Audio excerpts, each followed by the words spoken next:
Hello, I'm Melanie, Dropsmith's founder, and the topic of the day is the 7 mistakes we all make with essential oils. I've been there, you've been there, maybe not all 7, but certainly some of them. And what I give you as a solution is to get to know your GCMS reports, to get to know the value, the power, and what to actually look for in them, what to make sense out of these chemical components that are there. What do we do with that? So I wanted to make a quick video and a very simple one to get my point across, and I will use Dropsmith to show you. So I will also choose a very simple oil. So let's choose a sweet orange. So I chose sweet orange because it's probably an oil everybody has, or you have a similar citrus at home and something you can use for all sorts of things. So the first things I say is you just have to have that essential oil for whatever your reason is. And this I do in great detail in the next video that you can sign up for. But just to show you the tip of the iceberg. So here we have sweet orange and all the properties, scientific properties we found for it, and also the application from different aromatherapists, scientists, different practitioners, what they recommend to use orange for. And we see a lot of things that we already know. If we show all, then we see a large list of things. But one thing we do not see is wound healing. And you would never guess it from any of this. We have a lot of information and suggestions for dry skin, for example, for mature skin, oily skin, skin cracks. So it gives you some idea that it might help with wounds, but they're just not on the list. And why am I mentioning that? If you scroll down and you dare to look at the detailed report, which is actually how we make sense of the GCMS report, and this is what the GCMS would look like, here, the chemical breakdown of this specific sweet orange essential oil, you will see that almost 90% of it is limonene. And why is that significant? That's significant because it gives you much more ideas of what to do with it. Because it's so dominant in this essential oil, you can assume that, for example, it will give it also antidepressant action, or at least it's the power that lies within, it's the potential that you can use at one point. But if I scroll down this very long list of your new potential, you will see that at the end of it, it says wound healing. And we actually have several studies on that limonene supports wound healing. Now, isn't that something very useful, very significant? And as you see, this is where your power lies. This is where the understanding of why these authors you follow or read and we respect so much, where do they get their information from? Where do they get their ideas from? Well, it's in the chemical composition. It's also connected to the safety issues. But here, if you look on this right column with the properties, the next step we did in Dropsmith is calculated all these properties for you. So then, if we just look very quickly, we were looking at wound healing. The list is so long. Let's find it. Here we go. 88% wound healing. And of course, because of the limonene content.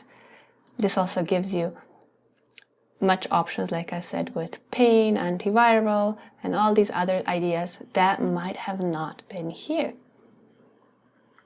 Okay, so now you're getting there. And it's all nice and well for sweet orange because you can get these ideas just by knowing, and reading some of the books or other recommendations for the oils. But what happens if we have a more rare oil? And let's go back to the catalog. And now I will choose another citrus, clementine.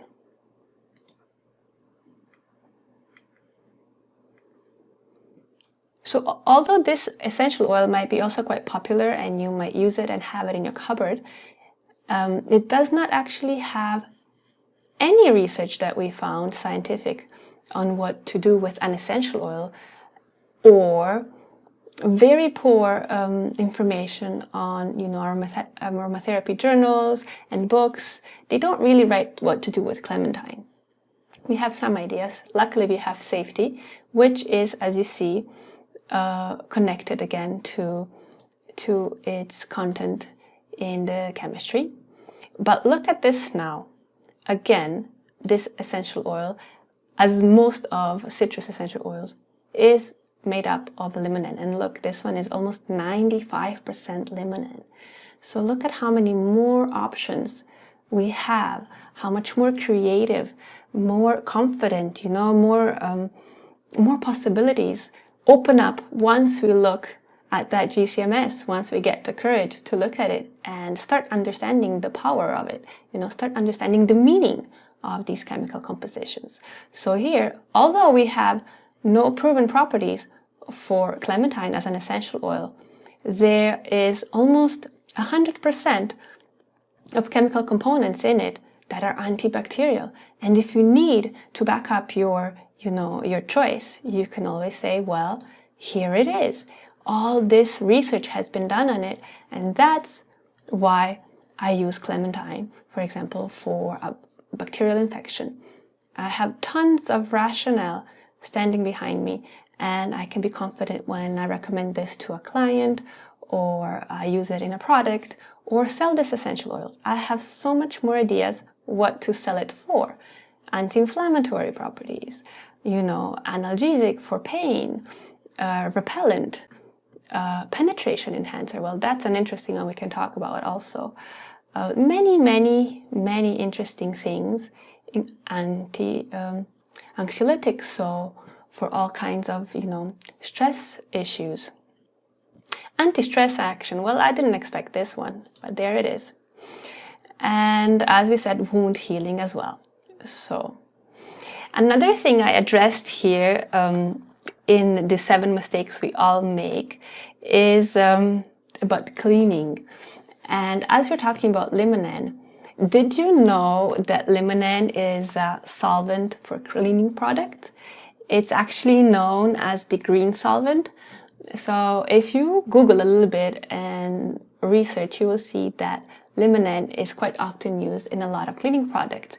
We can use it also for hand cleaners, for degreasers, and one of the things I use it for is when I clean my kitchen.